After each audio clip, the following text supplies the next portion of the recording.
ನಾರಾಯಣಾಯ ಪರಿಪೂರ್ಣಗುಣಾರ್ಣವಾಯ ವಿಶ್ವೋದಯೋ ಸ್ಥಿತಿಲಯೋ ನಿಯತಿಪ್ರದಾಯ ಜ್ಞಾನಪ್ರದಾಯ ವಿಬುಧ ಅಸುರ ಸೌಖ್ಯ ದುಃಖ ಸತ್ಕಾರಣಾಯ ವಿತತಾಯ ನಮೋ ನಮಸ್ತೆ. ಶ್ರೀ ಗುರುಭ್ಯೋ ನಮಃ.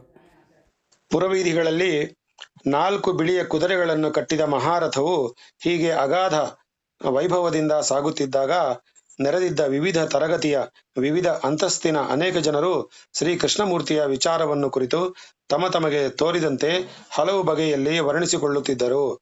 ಶಾಸ್ತ್ರಜ್ಞರು, ವೇದಾಧ್ಯಯನಶೀಲರೂ ಆದ ವಿಪ್ರಮೋತ್ತರು, ಈತನೇ ವೇದಗೋಚರನಾದ ಪುರಾಣ ಪುರುಷೋತ್ತಮನು, ಜಗದುದ್ಧಾರಕ್ಕಾಗಿ ಯುಗಯುಗದಲ್ಲಿ ಮತ್ಸ್ಯಾದಿ ಅವತಾರಗಳನ್ನು ಮಾಡಿ ಭೂಭಾರವನ್ನಳಿಸಿದ ಸಕಲ ದೇವತಾಬಂದ್ಯನಾದ ಗುಣಮಂಡಿತನು ಈತನೇ. ಮಹಾಪ್ರಳಯ ಕಾಲದಲ್ಲಿ ಸತ್ವಾದಿ ಗುಣಗಳು ಉತ್ಪತ್ತಿಯಾಗುವುದಕ್ಕೂ ಪೂರ್ವದಲ್ಲಿ ಚಿದ್ರೂಪನಾದ ತಾನು ಜಗತ್ತನ್ನೇ ತನ್ನ ಶರೀರವನ್ನಾಗಿ ನಿರ್ಮಿಸಿಕೊಂಡು ಸರ್ವನಿಯಾಮಕನಾಗಿ ಪ್ರಕಾಶಿಸಿದ ಆ ಪರಮಪುರುಷನು ಈತನೇ. ಯಾವ ಭಗವಂತನು ತನಗೆ ಶರೀರ ಭೂತಗಳಾದ ಜೀವರುಗಳಿಗೆ ಪ್ರಕೃತಿ ಸಂಬಂಧವನ್ನು ಕಲ್ಪಿಸಿ ಸ್ಥೂಲ ಶರೀರಧಾರಿಗಳಾದ ಆ ವಿವಿಧ ಪ್ರಾಣಿಗಳಲ್ಲಿ ತಾನು ಅಂತರಾತ್ಮನಾಗಿ ಪ್ರವೇಶಿಸಿ ನಾಮರೂಪ ವಿಶಿಷ್ಟನಾದ ಈ ಸೃಷ್ಟಿಗೆ ಕಾರಣಭೂತವೆನ್ನಿಸಿದನೋ ಆತನು ಈತನೇ. ಸನಕ ಸನಂದನ ಅಸಿತ ದೇವಲಾದಿ ಬ್ರಹ್ಮಜ್ಞಾನಿಗಳಿಂದ ಮಹರ್ಷಿಗಳು ಶ್ವಾಸಧಾರಣ ಮಾಡಿ ಪಂಚೇಂದ್ರಿಯಗಳನ್ನು ನಿಗ್ರಹಿಸಿ ನಿಷ್ಕಲ್ಮಶ ಮನಸ್ಸಿನಲ್ಲಿ ಶ್ರದ್ಧಾಭಕ್ತಿ ಪೂರ್ವಕವಾಗಿ ಯಾವ ಪರಮಪುರುಷನ ದಿವ್ಯ ಮಂಗಳ ವಿಗ್ರಹವನ್ನು ಪ್ರತಿಷ್ಠಿಸಿ ಧ್ಯಾನಿಸುತ್ತಿರುವರೋ ಆ ಮಹಾಪುರುಷನು ಈತನೇ. ಸೃಷ್ಟಿ, ಸ್ಥಿತಿ, ಸಂಹಾರ, ನಿಯಮನಾದಿ ಸಮಸ್ತ ಕಾರ್ಯಗಳಿಗೂ ನಿಯಾಮಕನಾಗಿದ್ದರೂ ಯಾವುದೊಂದರ ಸಂಬಂಧವೂ ಇಲ್ಲದೆ ಕೇವಲ ತನ್ನ ಇಚ್ಛಾ ಮಾತ್ರದಿಂದಲೇ ಲೀಲಾರೂಪವಾಗಿ ಅಗಾಧವಾದ ಈ ಜಗನ್ನಾಟಕವನ್ನು ಸೂತ್ರಧಾರಿಯಂತೆ ನಡೆಸುತ್ತಿರುವ ಈ ಮಹಾಪುರುಷನನ್ನು ಪಾಮರರಾದ ನಾವು ಏನೆಂದು ಹೊಗಳಬಲ್ಲೆವು ಎಂದುಕೊಳ್ಳುತ್ತಿದ್ದರು. ಮತ್ತೊಂದೆಡೆಯಲ್ಲಿ ವಿಚಾರಜ್ಞರಾದ ಪುರುಜನರು ಲೋಕದಲ್ಲಿ ರಾಜ್ಯಪಾಲನೆ, ಪ್ರಜಾರಕ್ಷಣೆ ಎಂಬ ಕಾರ್ಯಗಳಿಗಾಗಿ ಮುಂದೆ ಬರುವ ಕ್ಷತ್ರಿಯ ರಾಜರು ಧನ ಮತ್ತು ಅಧಿಕಾರ ಮದಗಳಿಂದ ಕೊಬ್ಬಿದವರಾಗಿ ದುಷ್ಕಾರ್ಯಗಳಲ್ಲಿ ನಿರತರಾಗಿಯೂ ದ್ಯೂತ ಮೃಗಯ ವ್ಯಸನ ವಿಷಯ ಸುಖಗಳಲ್ಲಿ ತಲ್ಲೀನರಾಗಿಯೂ ಪ್ರಜಾ ಪೀಡಕರಾಗ ತೊಡಗಿದಾಗಲೆಲ್ಲ ಯಾವ ಮಹಾಪುರುಷನು ಅವತರಿಸಿ ದುಷ್ಟರಾದ ಅಂತಃ ಕ್ಷತ್ರಿಯರನ್ನು ಯುದ್ಧಮುಖದಲ್ಲಿ ನಿಷ್ಕರುಣೆಯಿಂದ ಸಂಹರಿಸಿ ಲೋಕರಕ್ಷಣೆ ಮಾಡಿ ಸಜ್ಜನರಿಗೆ ಆಶ್ರಯದಾತನಾಗುವನು. ಅಂತಹ ದೀನ ಜನ ಬಂದವನು ಈತನೇ. ಈತನು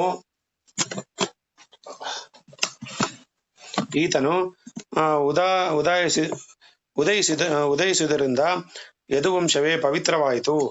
ಈತನು ವಾಸಿಸುವುದರಿಂದ ದ್ವಾರಕಾ ನಗರಿಯು ಪಾವನ ಕ್ಷೇತ್ರವೆನ್ನಿಸಿತು. ದ್ವಾರಕಾಪುರ ನಿವಾಸಿಗಳು ಎಂತಹ ಧನ್ಯರು, ಅವರ ಭಾಗ್ಯವೇ ಭಾಗ್ಯ. ಆ ಪುಣ್ಯಶೀಲರು ನಿತ್ಯವೂ ಶ್ರೀ ಕೃಷ್ಣಮೂರ್ತಿಯ ಪಾವನ ನಾಮವನ್ನು ಕೀರ್ತಿಸುತ್ತಾ ಆತನ ಮಂಗಳಮೂರ್ತಿಯನ್ನು ಸಂದರ್ಶಿಸುತ್ತಾ ಭವಬಂಧನವನ್ನು ನಿಶ್ಶಂಕೆಯಿಂದ ನೀಗುವ ಸೌಲಭ್ಯವನ್ನು ಪಡೆದಿರುವರಲ್ಲವೇ ಎಂದುಕೊಳ್ಳುತ್ತಿದ್ದರು.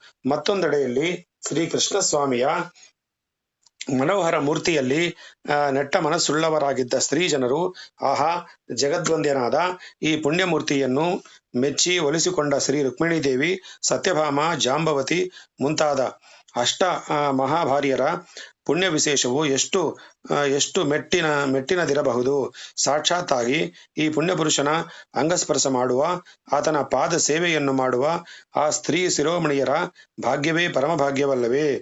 ಇದು ಹಾಗಿರಲಿ, ಈತನ ಪ್ರೀತಿ ಪಾತ್ರರಾಗಿ ಈತನೊಂದಿಗೆ ಜಲಕ್ರೀಡೆ, ರಾಸಕ್ರೀಡೆಗಳನ್ನು ಆಡಿ ಆಲಿಂಗನ ಚುಂಬನಾದಿಗಳಿಂದ ಅಗಾಧ ಸುಖಾನುಭವ ಮಾಡಿದ ಆ ಗೋಪಸ್ತ್ರೀಯರು ಎಷ್ಟು ಜನ್ಮಗಳಲ್ಲಿ ಎಂಥ ಮಹಾ ಪುಣ್ಯ ಕಾರ್ಯಗಳನ್ನು ಮಾಡಿದ್ದರೋ. ಇಲ್ಲದಿದ್ದರೆ ಜಗನ್ಮಾತೆಯಾದ ಶ್ರೀ ಲಕ್ಷ್ಮೀದೇವಿಗೆ ಮಾತ್ರವೇ ಲಭ್ಯವಾಗುವ ಅಂತಹ ಪರಮ ಸೌಭಾಗ್ಯವು ಅವರಿಗೆ ಲಭಿಸುವುದೆಂದರೇನು? ಹತಭಾಗ್ಯರಿಗೆ ಆತನ ಪಾದಸ್ಪರ್ಶನ ಮಾಡುವ ಅವಕಾಶವಾದರೂ ಲಭ್ಯವಾಗುವುದೇ ಎಂದು ಮುಂತಾಗಿ ಹಲುಬಿಕೊಳ್ಳುತ್ತಿದ್ದರು. ಶ್ರೀ ಕೃಷ್ಣಸ್ವಾಮಿಯು ಸರ್ವಾಂತರ್ಯಾಮಿಯಾಗಿಯೂ ಸರ್ವರ ಹೃದಯಾಶಗಳನ್ನು ಅರಿಯಬಲ್ಲವನಾದುದರಿಂದ ನೆರೆದ ಆ ಸಂಖ್ಯೆ ಜನರ ಮನಸ್ಸುಗಳಲ್ಲಿ ಪ್ರವಾಹಗಳಂತೆ ಉಕ್ಕಿ ಬರುತ್ತಿದ್ದ ಆ ಚಿತ್ರ ವಿಚಿತ್ರ ಭಾವನೆಗಳಿಗಾಗಿ ವಿನೋದಗೊಳ್ಳುತ್ತಾ ಹಸುನ್ಮುಖದಿಂದ ಅವರೆಲ್ಲರ ಶ್ರದ್ಧಾಭಕ್ತಿ ಪ್ರೀತಿ ವಿಶ್ವಾಸಗಳನ್ನು ಆಧರಿಸುತ್ತಾ ನಗರ ಬೀದಿಗಳನ್ನು ದಾಟಿ ಪುರದ ಬಹಿರ್ಪ್ರದೇಶಕ್ಕೆ ಬಂದನು. ತನ್ನನ್ನು ಬಿಟ್ಟಿರಲಾರದೆ ಅಲ್ಲಿಯವರೆಗೆ ರಥವನ್ನು ಅನುಸರಿಸಿ ಬಂದ ಸಕಲ ರಾಜಬಂಧುಗಳನ್ನು ಶ್ರೀ ಕೃಷ್ಣಸ್ವಾಮಿಯ ಮೃದು ಮಧುರ ವಚನಗಳಿಂದ ಆಧರಿಸಿ ಹಿಂತಿರುಗಿಸಿದನು. ಧರ್ಮರಾಜನು ಶ್ರೀಕೃಷ್ಣನ ಮೃಗಾವಳಿಯೆಂದು ಚತುರಂಗ ಸೈನ್ಯವನ್ನು ಒಡನೆ ಕಳುಹಿಸಿ ಕೊನೆಯ ಬಾರಿ ಆತನ ಅನುಮತಿಯನ್ನು ಪಡೆದು ಬಿಡಲಾರದೆ ಬಿಟ್ಟು ಹಿಂದೆ ಹಿಂದೆ ನೋಡಿಕೊಳ್ಳುತ್ತಾ ಹಸ್ತಿನಾವತಿಯತ್ತ ಹಿಂದಿರುಗಿದನು. ಮುಂದೆ ಶ್ರೀಕೃಷ್ಣನ ರಥವು ಉಚಿತ ಚತುರಂಗ ಬಲವು ಆಪ್ತ ಪರಿವಾರವು ಜೊತೆಗೆ ಪ್ರಯಾಣ ಮಾಡುತ್ತಿರಲು ದ್ವಾರಕಾಭಿಮುಖವಾಗಿ ಹೊರಟಿತು. ಮಾರ್ಗದಲ್ಲಿ ಕುರುಜಾಂಗಳ, ಪಾಂಚಾಲ, ಸೂರಸೇನ ದೇಶಗಳು, ಯಮುನಾ ನದಿ ಪ್ರಾಂತವು, ಬ್ರಹ್ಮವರ್ತ, ಕುರುಕ್ಷೇತ್ರ, ಮತ್ಸ್ಯದೇಶ, ಸರಸ್ವತಿ ತೀರ ಪ್ರದೇಶಗಳನ್ನು ಕ್ರಮವಾಗಿ ದಾಟಿಕೊಂಡು ರಥವು ದ್ವಾರಕಾ ರಾಜ್ಯಕ್ಕೆ ಸೇರಿದ ಅನರ್ಥ ದೇಶದ ಬಳಿಗೆ ಬಂದಿತು. ಮಾರ್ಗ ಮಧ್ಯದಲ್ಲಿದ್ದ ಕುರುಜಾಂಗಲಾದಿ ದೇಶಗಳ ಪ್ರಾಂತಕ್ಕೆ ಬಂದಾಗಲೆಲ್ಲ ಆಯಾ ದೇಶಗಳ ರಾಜರು ಪ್ರಜೆಗಳು ಶ್ರೀಕೃಷ್ಣಸ್ವಾಮಿಯಲ್ಲಿ ಭಯಭಕ್ತಿಯುಳ್ಳವರಾಗಿ ಕಾಣಿಕೆಗಳನ್ನು ಸಮರ್ಪಿಸಿ ಉಚಿತ ಗೌರವಾದರಗಳಿಂದ ಸತ್ಕರಿಸುತ್ತಿರಲು ಪ್ರಯಾಣವು ಸುರಕ್ಷಿತವಾಗಿ ಮುಂದುವರಿಯುತ್ತಿತ್ತು. ಅನರ್ಕ ದೇಶವನ್ನು ಪ್ರವೇಶಿಸುವ ವೇಳೆಗೆ ರಥಾಶ್ವಿಗಳಿಗೆ ಸ್ವಲ್ಪ ಮಟ್ಟಿಗೆ ಆಯಾಸ ತೋರಿದಂತೆ ಕಂಡು ಬಂದುದರಿಂದ ಅಲ್ಲಿ ಸ್ವಲ್ಪ ವಿಶ್ರಾಂತಿ ಹೊಂದಿ ಮುಂದುವರಿಯಬೇಕೆಂದು ಇಚ್ಛಿಸಿ ತನ್ನ ಆಗಮನವು ಪುರಜನರಿಗೆ ಪರಿಚಯವಾಗುವಂತೆ ಶ್ರೀಕೃಷ್ಣನು ತನ್ನ ಘನವಾದ ಪಾಂಚಜನ್ಯವನ್ನು ಧ್ವನಿ ಮಾಡಿದನು. ದುರುಳ ದೈತ್ಯರ ಹೃದಯ ವಿಭೇದಿಯಾದ ಪಾಂಚಜನ್ಯ ಸಂಕಧ್ವನಿಯನ್ನು ಕೇಳಿದೊಡನೆಗೆ ಆ ಪುರನಿವಾಸಿಗಳು ಬಹುಕಾಲದಿಂದ ಆಗಲಿದ್ದ ತಮ್ಮ ಆ ಪ್ರಭುವನ್ನು ಎದುರುಗೊಳ್ಳಲು ಸಕಲ ವಿಧ ಮಂಗಳವ ದ್ರವ್ಯಗಳು, ಕಾಣಿಕೆಗಳು, ಫಲಪುಷ್ಪಾದಿಗಳು ಇವುಗಳೊಂದಿಗೆ ತಮ್ಮ ಹಿರಿಯರನ್ನು ಮುಂದೆ ಮಾಡಿಕೊಂಡು ಬಂದು ಸಾಷ್ಟಾಂಗವಾಗಿ ವಂದಿಸಿದರು. ಮಹಾಪ್ರಭು, ಬಹುದಿನಗಳ ಮೇಲೆ ಇಂದು ನಿನ್ನ ಪಾದ ದರ್ಶನ ಮಾಡಿ ಧನ್ಯರಾದೆವು. ನಮಗೆ ನೀನಲ್ಲದೆ ದಿಕ್ಕ್ಯಾರಿದ್ದಾರೆ? ಜಗದ್ರಕ್ಷಕನಾದ ನೀನು ದುಷ್ಟಕ್ಷತ್ರಿಯರಿಂದ ಜಗತ್ತಿಗೆ ಆಗುತ್ತಿದ್ದ ಅಗಾಧ ಪೀಡೆಯನ್ನು ಪರಿಹರಿಸಿ ಸಜ್ಜನರಿಗೆ ಪ್ರೋತ್ಸಾಹ ಕೊಡುವ ಮಹಾಕಾರ್ಯಕ್ಕಾಗಿ ಹಸ್ತಿನಾ ನಗರಕ್ಕೆ ಪ್ರಯಾಣ ಮಾಡಿ ದುರುಳ ಕೌರವರ ವಂಶವನ್ನು ನಿರ್ಮೂಲ ಮಾಡಿ ಸತ್ಪುರುಷರಾದ ಪಾಂಡವರನ್ನು ರಾಜ್ಯಾಧಿಕಾರಿಗಳನ್ನಾಗಿ ಪ್ರತಿಷ್ಠಿಸಿ ಬಂದುದು ಬಹು ಸಮಂಜಸ ಕಾರ್ಯವಾಯಿತು. ಇಂತಹ ಮಹತ್ ಕಾರ್ಯವು ಬ್ರಹ್ಮೇಂದ್ರಾದಿಗಳಿಂದ ವಂದ್ಯನಾದ ನಿನ್ನಿಂದ ಅಲ್ಲದೆ ಮತ್ಯಾರಿಂದ ಸಾಧ್ಯವಿದ್ದಿತು.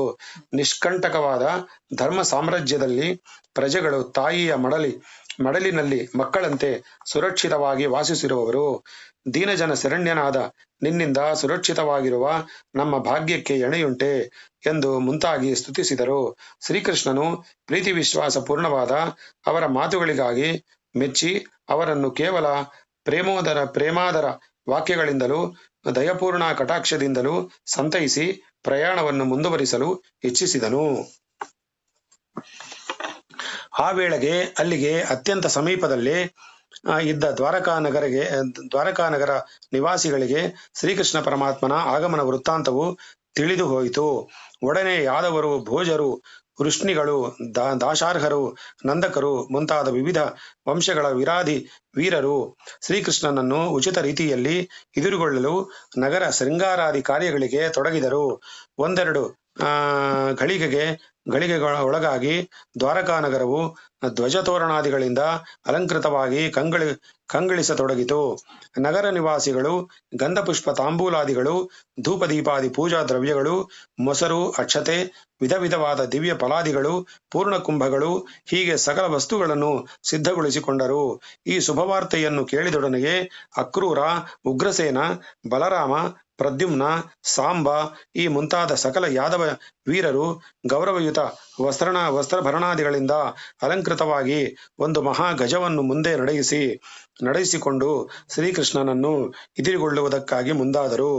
ಬ್ರಾಹ್ಮಣ ವರ್ಯರು ಪೂರ್ಣಕುಂಭಗಳನ್ನು ಪೂರ್ಣ ಫಲಗಳನ್ನು ಇತರ ಮಂಗಳ ದ್ರವ್ಯಗಳನ್ನು ಕೈಗಳಲ್ಲಿ ಹಿಡಿದುಕೊಂಡು ವೇದೋಕ್ತ ಸ್ವಸ್ತಿ ವಾಚನಗಳನ್ನು ಹೇಳುತ್ತಾ ಮುನ್ನಡೆದರು. ವೇದ ಘೋಷಾದಿಗಳು, ಭೇರಿ ಮೃದಂಗಾದಿ ವಾದಧ್ವನಿಗಳು, ಮಂಗಳಕರವಾದ ಶಂಖತುರ್ಯಾದಿ ಧ್ವನಿಗಳು ಕಿವಿಗಿಂಪಾಗಿ ಶ್ರೀಕೃಷ್ಣ ಸ್ವಾಮಿಯನ್ನು ನಗರಕ್ಕೆ ಆಹ್ವಾನಿಸುವಂತಿದ್ದವು. ಶ್ರೀಕೃಷ್ಣನ ಗರುಡಧ್ವಜದ ದಿವ್ಯ ರಥವು ದೃಷ್ಟಿ ಗೋಚಾರವಾದೊಡನೆಗೆ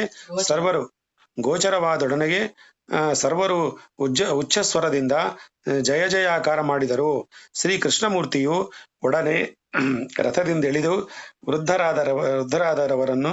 ವೃದ್ಧರಾದವರನ್ನು ನಮಸ್ಕಾರಾದಿಗಳಿಂದಲೂ ಸಮವಯಸ್ಕರನ್ನು ಆಲಿಂಗನಾದಿಗಳಿಂದಲೂ ಚಿಕ್ಕವರನ್ನು ಮಂದಹಾಸ ಕರಸ್ಪರ್ಶ ಕರುಣಾ ಕಟಾಕ್ಷ ಮುಂತಾದವುಗಳಿಂದಲೂ ಮನ್ನಿಸಿ ಸಕಲರನ್ನು ಕುಶಲ ಪ್ರಶ್ನೆ ಪ್ರೇಮಾದರ ಪೂರ್ವಕವಾದ ಸಂಭಾಷಣೆ ಇವುಗಳಿಂದ ಸನ್ಮಾನಿಸಿ ಆದರಿಸಿದನು. ಪೂಜ್ಯರಾದ ಬ್ರಾಹ್ಮಣರು, ವಯೋವೃದ್ಧರು, ಗುರುಜನರು ದುಷ್ಟದಮನಕ್ಕಾಗಿ ಹಸ್ತಿನಾನಗರಿಗೆ ಪ್ರಯಾಣ ಮಾಡಿದ್ದ ತಮ್ಮ ಪರ ದೈವದಂತಿದ್ದ ಶ್ರೀಕೃಷ್ಣನು ಕೃತಕೃತ್ಯನಾಗಿ ಹಿಂದಿರುಗುವುದಕ್ಕಾಗಿ ಪರಮ ಸಂತೋಷಗೊಂಡು ಆಶೀರ್ವದಿಸಿದರು. ಅನೇಕರು ಸಮೀಪಿಸಲು ಸಾಧ್ಯವಿಲ್ಲದೆ ತಾವು ಇದ್ದ ಎಡೆಗಳಿಂದಲೇ ಸಾಷ್ಟಾಂಗ ನಮಸ್ಕಾರ ಮಾಡುತ್ತಿದ್ದರು. ಸಕಲ ಜನನಿಕರವು ಉಭಯ ಕರಗಳನ್ನು ತಲೆಯ ಮೇಲೆ ಹೊತ್ತು ವಂದಿಸುತ್ತಿದ್ದರು. ದಯಾನಿಧಿಯಾದ ಸ್ವಾಮಿಯು ಅವರ ಶ್ರದ್ಧಾಭಕ್ತಿಗಳಿಗಾಗಿ ಆನಂದಿಸುತ್ತಿದ್ದ ಕಟಾಕ್ಷ ವೀಕ್ಷಣೆಯಿಂದ ಅವರನ್ನು ಆದರಿಸುತ್ತಾ ಎಲ್ಲರನ್ನೂ ಅವರವರ ಸ್ವಸ್ಥಳಗಳಿಗೆ ಕಳುಹಿಸಿ ಪುರಾಭಿಮುಖವಾಗಿ ನಡೆದನು. ಜಗದ್ವಂದ್ಯನಾದರೂ ಶ್ರೀಕೃಷ್ಣನು ಮೊದಲು ತನ್ನ ತಂದೆಯಾದ ವಸುದೇವನನ್ನು ಕಂಡು ಆತನಿಗೆ ನಮಸ್ಕಾರ ಮಾಡಿ ಆಶೀರ್ವಾದ ಪಡೆದನು. ನಂತರ ದೇವಕಿ, ರೋಹಿಣಿ ಮೊದಲಾದ 7 ಮಂದಿ ಮಾತೆಯವರಿಗೂ ವಂದಿಸಲು ಅವರೆಲ್ಲರೂ ಪುತ್ರಪ್ರೇಮಯುಕ್ತರಾಗಿ ಆನಂದ ಬಾಷ್ಪಗಳನ್ನು ಸುರಿಸುತ್ತಾ ತಮ್ಮ ಪುತ್ರರತ್ನವನ್ನು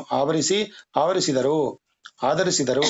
ಹೀಗೆ ಸ್ವಲ್ಪ ಹೊತ್ತು ತನ್ನ ತಂದೆ ತಾಯಿಯರೊಂದಿಗೆ ಇದ್ದು ತನ್ನ ತಂಗಿಯಾದ ಸುಭದ್ರೆಯ ಕುಶಲವಾರ್ತೆ ಮುಂತಾದವುಗಳನ್ನೆಲ್ಲ ನಿವೇದಿಸಿ ತರುವಾಯ ಅಲ್ಲಿಂದ ಹೊರಟು ತನ್ನ ಅಷ್ಟಮಹಿಷಿಯರಿಗೂ ಇತರ 16 ಸಹಸ್ರ ಮಂದಿ ಪ್ರಿಯ ಭಾರ್ಯರಿಗೂ ನಿವಾಸ ಸ್ಥಾನಗಳಾದ ತನ್ನ ಸ್ವಂತ ರಾಜಮಂದಿರಕ್ಕಾಗಿ ಮುನ್ನಡೆದನು. ಪಟ್ಟು ಮಹಿಷಿಯಾದ ರುಕ್ಮಿಣಿಯು ಸತ್ಯಭಾಮ, ಜಾಂಬವತಿ, ನೀಲಾದೇವಿ ಮುಂತಾದ ಮಹಿಷಿಯರು ಆ ಮನೋಹರ ಮೂರ್ತಿಯನ್ನು ಪ್ರೇಮಯುಕ್ತ ಕಟಾಕ್ಷಗಳಿಂದಲೂ ಪಾದಾಭಿವಾದನ ಮತ್ತು ಭಕ್ತಿ ಸೂಚಕ ಲಜ್ಜಾ ಸಮನ್ವಿತ ಆದರ ಭಾವಗಳಿಂದಲೂ ಸ್ವಾಗತಿಸಿದರು. ಅಪ್ರಾಕೃತ ಗೃಹಸ್ಥನಾದ ಯಾವ ಆ ಸ್ವಾಮಿಯ ಮಹಾಮಹಿಮೆ ಏನೆಂಬುದನ್ನು ಎಷ್ಟೆಂಬುದನ್ನು ಸಾಕ್ಷಾತ್ ರಮಾದೇವಿಯು ಕಂಡರಿಯಳೋ ಅಂತಹ ಅಗಾಧ ಮಹಾಮಹಿಮನಾದ ಪುರುಷ ಶ್ರೇಷ್ಠನು ಸರ್ವಸಾಮಾನ್ಯ ಗೃಹಸ್ಥನಂತೆ ತನ್ನ ಆ ಭಾರ್ಯರ ಪ್ರೇಮಾಧಾರಗಳನ್ನು ಸ್ವೀಕರಿಸುತ್ತಾ ಅವರೊಂದಿಗೆ ಕೇವಲ ಲೌಕಿಕನಂತೆ ಸಾಂಸಾರಿಕ ವಿಚಾರಗಳನ್ನು ಕುರಿತು ಸಂಭಾಷಿಸುತ್ತಾ ಅವರಿಗೆ ಮನೋರಂಜನೆಯನ್ನುಂಟು ಮಾಡಿ ತಾನು ವಿನೋದಗೊಳ್ಳುತ್ತಿದ್ದನು. ಆ ಸ್ತ್ರೀಯಲ್ಲಿ ಒಬ್ಬೊಬ್ಬರು ಕಂಡ ಶ್ರೀಕೃಷ್ಣನು ತಮಗೆ ಮಾತ್ರವೇ ಒಲಿದು ತಮ್ಮ ಪ್ರೇಮಾಸ್ಪದನಾಗಿ ಇದ್ದಾನೆಂದುಕೊಂಡು ಆತನ ಮಾಯಾಮೋಹಿತರಾಗಿದ್ದರು. ಹೀಗೆ ಜಗನ್ಮಂಗಳ ಮೂರ್ತಿಯಾದ ಶ್ರೀಕೃಷ್ಣ ಸ್ವಾಮಿಯು ತನ್ನ ಅವತಾರ ಕಾರ್ಯವಾದ ದುಷ್ಟದಮನ, ಶಿಷ್ಟಸ್ಥಾಪನ ಮತ್ತು ಧರ್ಮೋದ್ಧಾರಕ ಕಾರ್ಯವನ್ನು ಸಾಂಗವಾಗಿ ನೆರವೇರಿಸಿ ಸ್ವಸ್ಥ ಮಾನಸನಾಗಿ ದ್ವಾರಕಾ ನಗರಿಯಲ್ಲಿ ಸರ್ವರಿಗೂ ಸಂತೋಷಪ್ರದನಾಗಿ ವಾಸವಾಗಿದ್ದನು.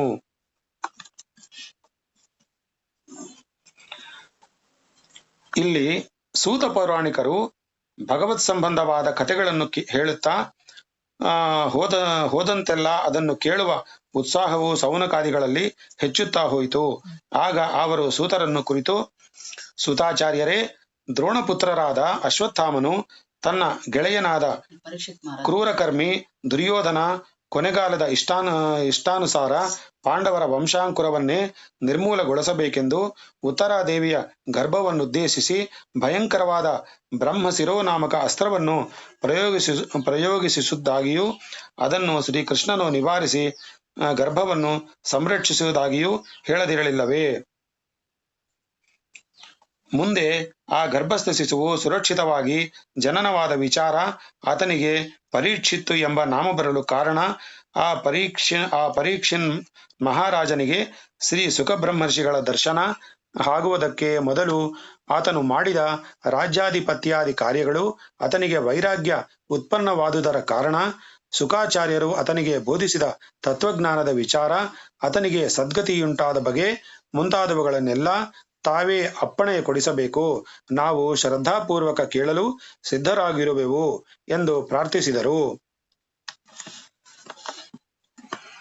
ಸೌನಕಾದಿಗಳೇ, ಬಹು ಉತ್ತಮವಾದ ವಿಚಾರಗಳನ್ನು ಕುರಿತು ಪ್ರಶ್ನಿಸುತ್ತಿದ್ದೀರಿ. ಹೇಳುತ್ತೇನೆ ಕೇಳಿ. ಯುಧಿಷ್ಠರನು ಹಸ್ತಿನಾವತಿಯಲ್ಲಿ ಸಿಂಹಾಸನಾರೋಹಣ ಮಾಡಿ ಶ್ರೀಕೃಷ್ಣನ ಆಜ್ಞಾನುಸಾರ ರಾಜ್ಯಾಧಿಪತ್ಯ ಮಾಡಲು ಆರಂಭಿಸಿದ್ದನಷ್ಟೇ. ಆತನ ರಾಜ್ಯಭಾರವು ಈ ಮೊದಲೇ ಹೇಳಿದಂತೆ ಮಹಾವೈಭವ ಸಂಪನ್ನವಾಗಿದ್ದಿತಾದರೂ ಆತನು ಯಾವುದರ ವಿಚಾರದಲ್ಲೂ ಅತ್ಯಾಸಕ್ತಿ ಇಲ್ಲದೆ ಸಮಸ್ತ ಕಾಮಗಳಿಂದಲೂ ನಿರ್ಮುಕ್ತನಾಗಿ ಶ್ರೀಕೃಷ್ಣನ ಪಾದಪದ್ಮಗಳನ್ನು ನೆರೆನಂಬಿ ಬೇರೊಂದನ್ನು ಅಪೇಕ್ಷಿಸದೆ ಇದ್ದನು. ಆತನಿಗೆ ಅಖಂಡ ಜಂಬೂದ್ವೀಪದ ಆಧಿಪತ್ಯವೇ ಕರಗತವಾಗಿತ್ತು. ಚತುರಂಗಬಲ ಸಮೇತರಾದ ಸಕಲ ಸಂಪತ್ತು ಸಮೃದ್ಧಿಯಾಗಿತ್ತು. ಭೀಮಾರ್ಜುನಾದಿ ವೀರಾಗ್ರೇಸರಾದ ತಮ್ಮಂದರು ದಿಗ್ವಿಜಯ ಸಮರ್ಥರಾಗಿ ವಿಧೇಯರಾಗಿದ್ದರು. ಅವರ ಬೆಂಬಲವನ್ನು ಗಳಿಸಿದ್ದ ಆತನು ನಿಷ್ಕಂಟಕವಾದ ರಾಜ್ಯವನ್ನು ಸ್ವರ್ಗಲೋಕದಲ್ಲಿ ದೇವೇಂದ್ರನಂತೆ ಪರಿಪಾಲಿಸುತ್ತಿರಲು, ಆತನ ಕೀರ್ತಿಯು ಸಮುದ್ರಾಂತವಾದ ಭೂಮಿಯ ದಶದಿಕ್ಕುಗಳಿಗೂ ಅಲ್ಲದೆ ಸ್ವರ್ಗ ಪರ್ಯಂತಗಳಾಗಿಯೂ ವ್ಯಾಪಿಸುತ್ತಿತು.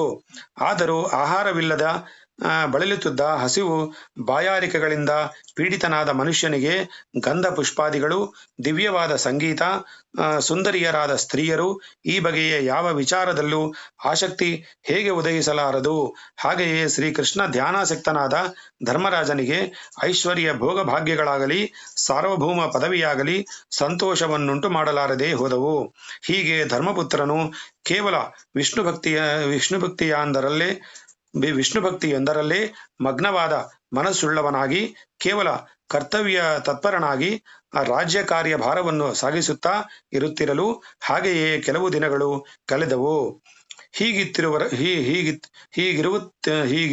ಹೀಗಿರುತ್ತಿರುವರಲ್ಲಿ ಉತ್ತರಾದೇವಿಯು ಗರ್ಭದಲ್ಲಿ ಬೆಳೆಯುತ್ತಿದ್ದ ಶಿಶುವಿಗೆ ನವಮಾಸಗಳು ಪೂರ್ಣವಾಗಿ 10ನೆಯ ತಿಂಗಳು ನಡೆಯುತ್ತಿದ್ದಾಗ ಬ್ರಹ್ಮಶಿರೋ ನಾಮಕ ಅಸ್ತ್ರವು ಅದನ್ನು ದಹಿಸಲು ಸುತ್ತುವರೆದಿತ್ತದಲ್ಲವೇ? ಆಗ ಅದನ್ನು ಶ್ರೀ ವಿಷ್ಣು ಚಕ್ರವು ನಿವಾರಿಸಿ ಆ ಶಿಶುವನ್ನು ಮರಣಭೀತಿಯಿಂದ ಸಂರಕ್ಷಿಸಿತು. ಹಾಗೆ ಸುರಕ್ಷಿತವಾದ ಆ ಶಿಶುವಿನೆದುರಿಗೆ ಆಗ ಒಂದು ಪರಮ ಸುಂದರವಾದ ದಿವ್ಯ ಪುರುಷಾಕೃತಿಯು ಗೋಚರಿಸಿತು. ಕೇವಲ ಅಂಗುಷ್ಟ ಮಾತ್ರ ಪ್ರಮಾಣದ ಆ ಮೂರ್ತಿಯ ದಿವ್ಯ ಶ್ಯಾಮಲ ವರ್ಣದಿಂದ ಪರಿಶುಭ್ರವಾಗಿ ವಿರಾಜಿಸುತ್ತಿತ್ತು. ಸ್ವರ್ಣವರ್ಣದಿಂದ ಮನೋಹರವಾದ ದಿವ್ಯ ಪೀತಾಂಬರದಿಂದಲೂ ಪ್ರಕಾಶಮಾನವಾದ ಉತ್ತರೀಯದಿಂದಲೂ ಮನೋಹರವಾಗಿತ್ತು. ದಿವ್ಯ ಹಾರಗಳು, ಕಡಗ ಕಂಕಣ ಕಟಸೂತ್ರಗಳು, ಸೂರ್ಯಕಾಂತಿಯಂತೆ ಥಳಥಳನೆಂದು ಹೊಳೆಯುತ್ತಿದ್ದ ಕರ್ಣಕುಂಡಲಗಳು, ತಲೆಯ ಮೇಲೆ ಉಜ್ವಲ ಕಾಂತಿ ವಿಶಿಷ್ಟವಾದ ನವರತ್ನಮಯ ಕಿರೀಟದಿಂದ 4 ಹಸ್ತಗಳಲ್ಲೂ ಶಂಖಚಕ್ರ ಗದಾಪದ್ಮಗಳನ್ನು ಧರಿಸಿ ಕಂಗೊಳಿಸುತ್ತಿದ್ದ ಆ ತೇಜೋಮೂರ್ತಿಯನ್ನು ಆ ಗರ್ಭಸ್ಥ ಶಿಶುವು ಎಷ್ಟು ನೋಡಿದರೂ ತೃಪ್ತಿಯಿಲ್ಲದೆ ಎವೆಯಿಕ್ಕದೆ ನೋಡುತ್ತಲೇ ಇದ್ದಿತು. ಆ ಮೂರ್ತಿಯ ತನ್ನ ಕೈಯಲ್ಲಿದ್ದ ಗದಾದಂಡವನ್ನು 4 ಕಡೆಗೂ ತಿರುಗಿಸುತ್ತಾ ಮಂತ್ರೋಕ್ತವಾಗಿ ಪ್ರಯೋಗಿಸಲ್ಪಟ್ಟ ಆ ಮಹಾಸ್ತ್ರದ ಬೇಗೆಯು ಯಾವ ಬಗೆಯಿಂದಲೂ ಶಿಶುವಿಗೆ ಸೋಂಕದಂತೆ ಸಂರಕ್ಷಿಸುತ್ತಾ ಇತ್ತು.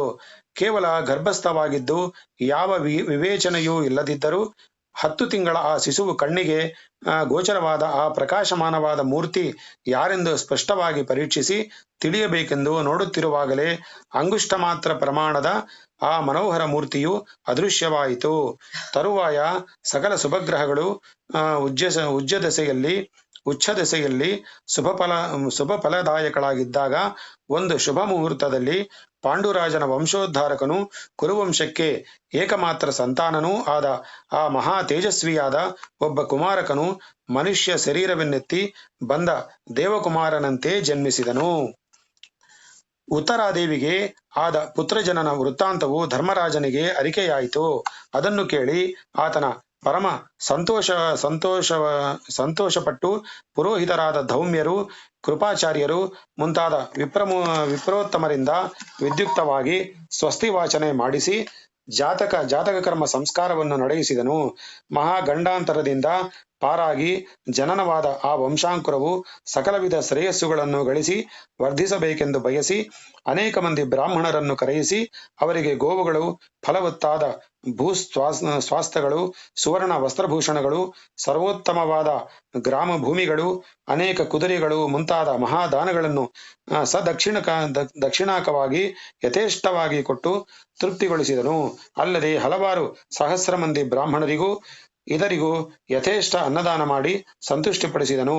ಆಗಲ ಬ್ರಾಹ್ಮಣವರಿಯರು ಯುಧಿಷ್ಠಿರ ಮಹಾರಾಜ, ಅಭಿಮನ್ಯು ಕುಮಾರಕನ ವೀರ್ಯೋತ್ಪನ್ನವಾದ ಈ ಗರ್ಭಪಿಂಡವು ಚಂಡಕೋಪಿಯೂ ಛಲಗಾರನೂ ಆದ ಅಶ್ವತ್ಥಾಮನ ಕ್ರೂರ ಬಾಣದಿಂದ ನಷ್ಟವಾಗುತ್ತಿತ್ತು. ಈ ಸಂದರ್ಭದಲ್ಲಿ ಪರಮದಯಾಳುವು ನಿಮ್ಮ ವಿಷಯದಲ್ಲಿ ಪೂರ್ಣಾಭಿಮಾನಿಯೂ ಆದ ಶ್ರೀ ಕೃಷ್ಣಮೂರ್ತಿಯು ಉತ್ತರಾದೇವಿಯ ಗರ್ಭದಲ್ಲಿ ಪ್ರವೇಶಿಸಿ ಅದನ್ನು ಸಂರಕ್ಷಿಸುವ ಆದುದರಿಂದ ಈ ಶಿಶುವು ವಿಷ್ಣುರಾತನೆಂದು ಪ್ರಸಿದ್ಧನಾಗುವನು. ವಿಷ್ಣುರಾತ ಅಂತ ಹೆಸರು. ಈ ಶಿಶುವು ಸಾಮಾನ್ಯನೆಂದೆಣಿಸಬೇಡ. ಈತನು ಮುಂದೆ ಜಗತ್ ಪ್ರಸಿದ್ಧನಾಗಿ ಮಹಾವಿಷ್ಣು ಭಕ್ತನೆಂದು ಸುಪ್ರಖ್ಯಾತನಾಗುವನು ಎಂದು ನುಡಿದರು.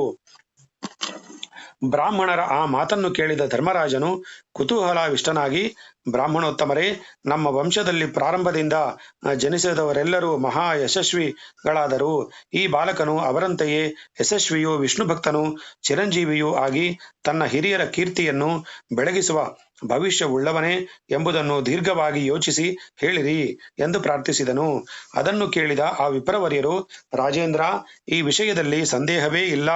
ನಿಮ್ಮ ಮೊಮ್ಮಗನಾದ ಈ ಬಾಲಕನು ವೈವಸ್ವತ ಮನುಪುತ್ರನಾದ ಇಕ್ಷ್ವಾಕು ಮಹಾರಾಜನಂತೆ ಧರ್ಮದಿಂದ ರಾಜ್ಯಪಾಲನೆ ಮಾಡುವನು. ದಶರಥ ಪುತ್ರನಾದ ಶ್ರೀರಾಮಚಂದ್ರನಂತೆ ಸತ್ಯಸಂಧನು, ಬ್ರಾಹ್ಮಣರಲ್ಲಿ ವಿಶೇಷ ಭಕ್ತಿಯುಳ್ಳವನು ಆಗುವನು. ಆಶ್ರಿತ ರಕ್ಷಣಾ ಕಾರ್ಯದಲ್ಲೂ ಔದಾರ್ಯ ತ್ಯಾಗಗಳಲ್ಲೂ ಶಿಬಿಚಕ್ರವರ್ತಿಯಂತೆ ಮಹಾ ಯಶಸ್ವಿಯಾಗುವನು. ಧನುರ್ವಿದ್ಯೆಯಲ್ಲಿ ತನ್ನ ಅಜ್ಜನಾದ ಧನಂಜಯನಂತೆ ಸುಪ್ರಖ್ಯಾತನಾಗುವನು.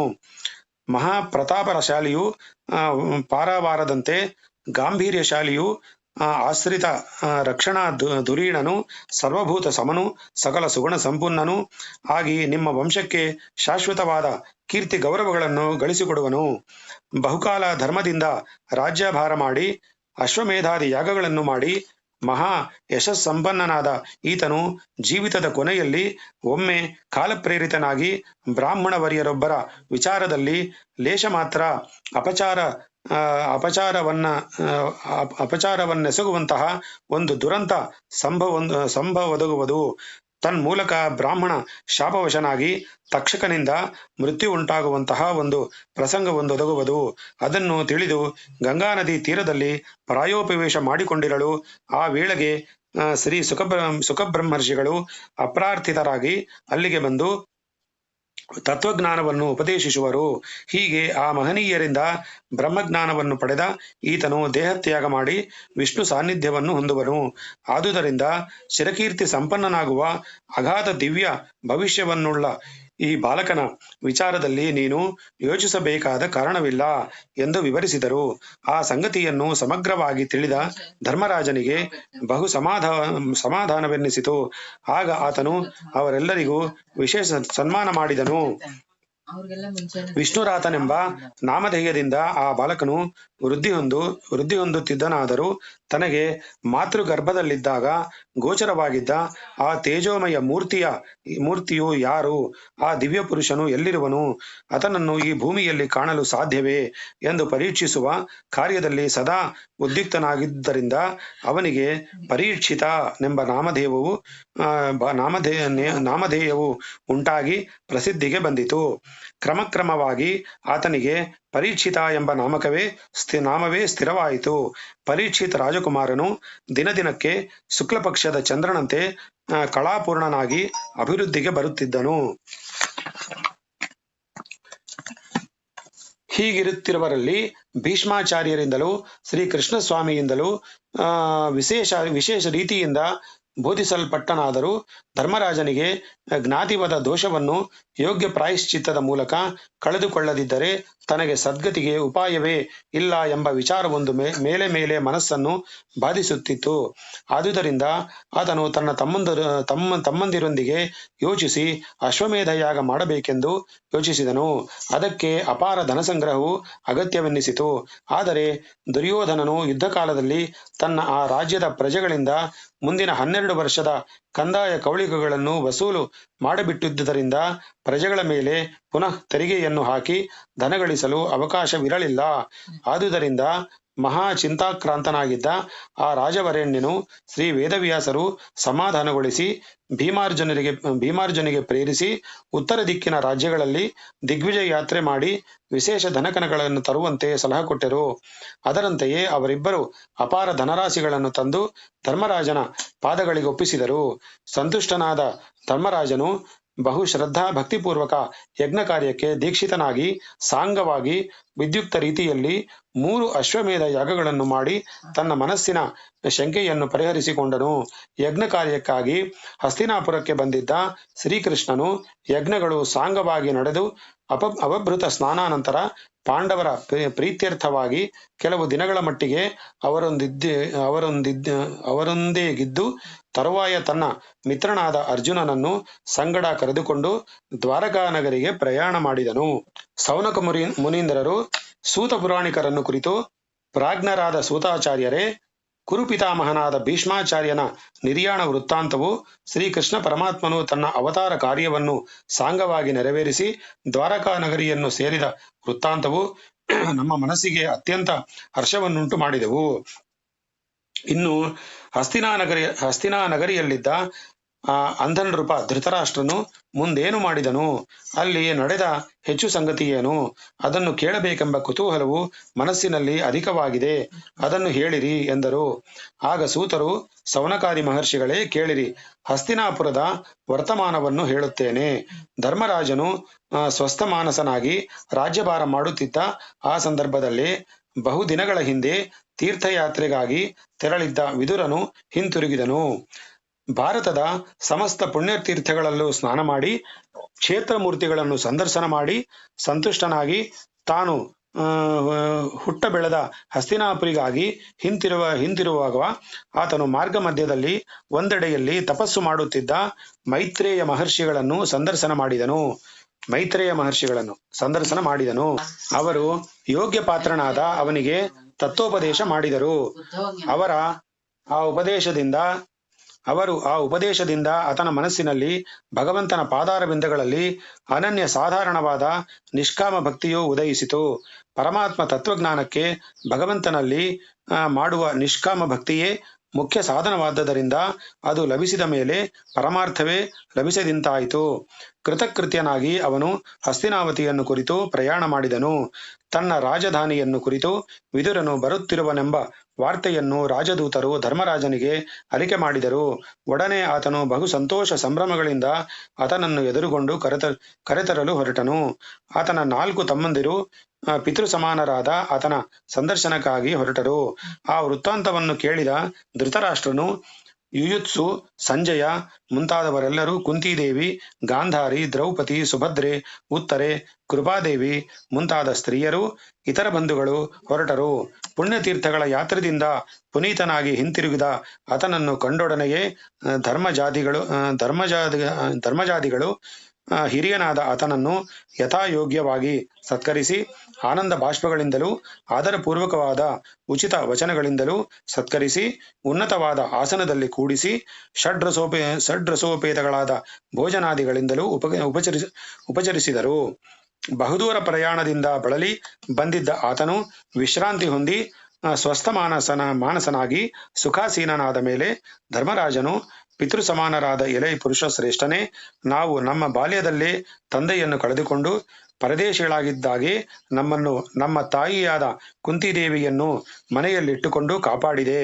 ಮುಂದೆ ದಾಯಾದ್ಯರು ನಮ್ಮನ್ನು ನಾಶಗೊಳಿಸಕ್ಕೆಂದು ವಿಷ, ಅಗ್ನಿ, ಜಲ ಮುಂತಾದ ಅನೇಕ ವಿಪತ್ತುಗಳಿಗೆ ನಮ್ಮನ್ನು ಗುರಿ ಮಾಡಿದ್ದಾಗೆ ಆಪದ್ಬಂಧವನಾಗಿ ನೀನು ನಮ್ಮನ್ನು ಸಂರಕ್ಷಿಸಿದೆ. ಹೀಗೆ ನಿನ್ನಿಂದ ಮಕ್ಕಳಂತೆ ಸಂರಕ್ಷಿತರಾದ ನಮ್ಮನ್ನು ನಿನ್ನ ಈ ಕ್ಷೇತ್ರ ಯಾತ್ರಾ ಪ್ರಯಾಣ ಕಾಲದಲ್ಲಿ ಎಂದಾದರೂ ಸ್ಮರಿಸಿಕೊಳ್ಳುತ್ತಿದ್ದೇಯಾ? ಎಲೈ ಮಹಾತ್ಮನೇ, ತೀರ್ಥಯಾತ್ರೆಗಾಗಿ ಭೂಸಂಚಾರ ಮಾಡಿದ ನೀನು ಯಾವ ಯಾವ ಕ್ಷೇತ್ರಗಳನ್ನು ಸಂದರ್ಶಿಸಿದೆ, ಯಾವ ಯಾವ ತೀರ್ಥಗಳನ್ನು ಸೇವಿಸಿದೆ? ಮಹಾ ಭಗವದ್ಭಕ್ತರು, ಪಾವನ ಮೂರ್ತಿಗಳು ಆದ ನಿಮ್ಮಂತಹ ಪುಣ್ಯಶೀಲರು ತೀರ್ಥಕ್ಷೇತ್ರಾದಿಗಳ ಯಾತ್ರೆಯಿಂದ ಹೊಸದಾಗಿ ಪವಿತ್ರತೆಯನ್ನು ಸಂಪಾದಿಸಬೇಕಾದುದೇನಿದೆ? ಗಂಗಾದಿ ಪುಣ್ಯ ನದಿಗಳು ಸ್ವಾಭಾವಿಕವಾಗಿ ಪವಿತ್ರತರ ತೀರ್ಥಗಳೇ ಆದರೂ ಪಾಪಾತ್ಮರಾದ ಹಲವರು ಅವುಗಳಲ್ಲಿ ಬಂದು ಸ್ನಾನ ಮಾಡಿ ಹೋಗುವುದರಿಂದ ಅವರ ಸಂಬಂಧದಿಂದ ಆ ತೀರ್ಥಗಳಲ್ಲಿ ಉಂಟಾಗುವ ಮಾಲಿನ್ಯವನ್ನು ಪರಿಹರಿಸಿ ಅವುಗಳನ್ನು ಪವಿತ್ರೀಕರಿಸುವುದಕ್ಕಾಗಿಯೇ ಶುದ್ಧಾತ್ಮರಾದ ನಿಮ್ಮಂತಹವರು ಈ ತೀರ್ಥಗಳನ್ನು ಸೇವಿಸುವರೆಂದು ಭಾವಿಸಬೇಕಾಗಿದೆಯಲ್ಲದೆ ಅನ್ಯಥಾ ಇಲ್ಲ. ಸಕಲ ದುರಿತ ನಿವಾರಕನಾದ ಪುಣ್ಯಮೂರ್ತಿ ಶ್ರೀ ಹರಿಯನ್ನು ಹೃದಯ ಕಮಲದಲ್ಲಿಟ್ಟುಕೊಂಡು ಸದಾ ಧ್ಯಾನಿಸುತ್ತಿರುವ ನಿಮ್ಮ ಸಾನ್ನಿಧ್ಯವು ಪುಣ್ಯತೀರ್ಥಗಳಿಗೂ ಪಾವಿತ್ರತೆಯನ್ನುಂಟು ಮಾಡುತ್ತಿರುವುದು. ಎಲೈ ಭಕ್ತ ಶ್ರೇಷ್ಠನೇ, ನೀನು ಸಕಲ ಕ್ಷೇತ್ರಗಳನ್ನು ಸಂದರ್ಶಿಸುವಾಗ ಶ್ರೀಕೃಷ್ಣ ಪರಮಾತ್ಮನ ಸಾನ್ನಿಧ್ಯದಿಂದ ಪವಿತ್ರತಮವೆನ್ನಿಸಿದ ದ್ವಾರಕೆಯನ್ನು ಸಂದರ್ಶಿಸಿಯದಷ್ಟೇ, ಅಲ್ಲಿ ನಮ್ಮ ಬಂಧುಗಳಾದ ಸಕಲ ಯಾದವರು ಕ್ಷೇಮವಾಗಿರುವರಷ್ಟೇ, ಮತ್ತೇನು ವೃತ್ತಾಂತ ಎಂದು ಪ್ರಶ್ನಿಸಿದನು. ವಿದುರನು ತನ್ನ ಆ ಬಂಧು ಬಾಂಧವರನ್ನೆಲ್ಲ ನೋಡಿ ಪರಮಾದರದಿಂದ ತಾನು ಬೇರೆ ಬೇರೆ ತೀರ್ಥ ಸಾನ್ನಿಧ್ಯಗಳನ್ನು, ಕ್ಷೇತ್ರಗಳನ್ನು, ಭಗವತ್ ಸಾನ್ನಿಧ್ಯಗಳನ್ನು, ನಡೆಸಿದ ಪುಣ್ಯಕರ್ಮಗಳನ್ನು, ಭಗವರ ಆರಾಧನೆಗಳನ್ನು ಕುರಿತು ವಿಶದವಾಗಿ ತಿಳಿಸಿದನು. ಆದರೆ ದ್ವಾರಕಾ ನಗರಿಯಲ್ಲಿ ಘಟಿಸಿದ ಯದುವಂಶ ವಿನಾಶದ ವೃತ್ತಾಂತವನ್ನು ಮಾತ್ರ ಬೇಕೆಂದೇ ಮರೆಸಿಟ್ಟನು. ಆ ವಾರ್ತೆಯ ಎಂದಿದ್ದರೂ ಅವರಿಗೆ ತಿಳಿಯುವುದಾದರೂ ಹಿಂದೆ ಅದನ್ನು ತಿಳಿಸಿ ಈವರೆಗೆ ಬಂಧು ಬಾಂಧವರ ವಿನಾಶದಿಂದ ಅತಿಶಯವಾಗಿ ನೊಂದಿರುವ ಧರ್ಮರಾಜಾದಿಗಳ ಮನಸ್ಸಿಗೆ ಏಕೆ ಉಂಟು ಮಾಡಬೇಕೆಂದು ಮಹಾತ್ಮನಾದ ವಿದುರನು ಆ ಸಂಗತಿಯನ್ನು ಹೇಳಲಿಲ್ಲ.